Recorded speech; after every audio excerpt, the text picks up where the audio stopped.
Hello mga Mars! For today's video, magluluto naman tayo ng tofu balls with sauce. So here are the ingredients mga Mars. Siyempre kailangan natin ng tofu, carrots, spring onions, sibuyas, garlic, tomato sauce, cornstarch or harina, all-purpose flour. Depende sa inyo kung ano gusto nyo gamitin.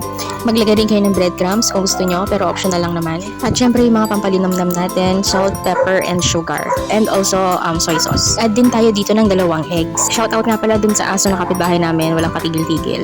So ayan na nga, paghalu-haluin mo lang lahat ng sangkap sa isang bowl or kahit na anong container na kasya lahat ng ingredients mo. Make sure nga pala mga Mars na dinurog nyo na yung tofu bago nyo ilagay lahat ng ingredients. Update lang mga Mars, hanggang ngayon hindi pa rin sila tumitigil. Naiinis na ako. Yung nakakaloka, tumitigil sila pag tumitigil ako, tapos pag nagsasalita ako, nagsasalita din sila. Ay, tumatahol pala. So ayun na nga, ituloy na natin mga Mars. So paghalu-haluin lang natin yan, ang ginamit ko nga lang pala dito is yung kamay ko, pero naka-gloves naman ako mga mare. Once nahalo nyo na ng maayos mga mare, pwede na tayong magbilog ng ating tofu balls. At kapag nakapagbilog na nga tayo mga Mars, pwede na tayong magpainit ng mantika. Make sure nyo lang mga Mars na hindi sila magkakadikit-dikit. Antayin nga lang natin mga Mars na mag-golden brown na yung ating tofu balls. Kapag brown na, balita rin na natin. And kapag brown na both sides, pwede nyo nang hanguin. Set aside muna natin yung tofu balls natin and then magluto na tayo ng sauce natin. Una nga, magtunaw muna tayo ng margarine sa pan.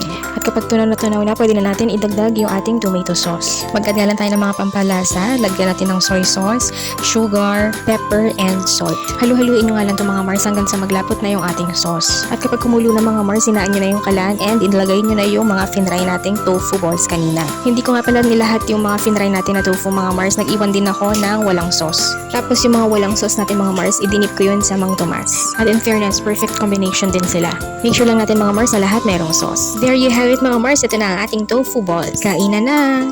Thank you for watching mga Mars. See you on my next video. Bye!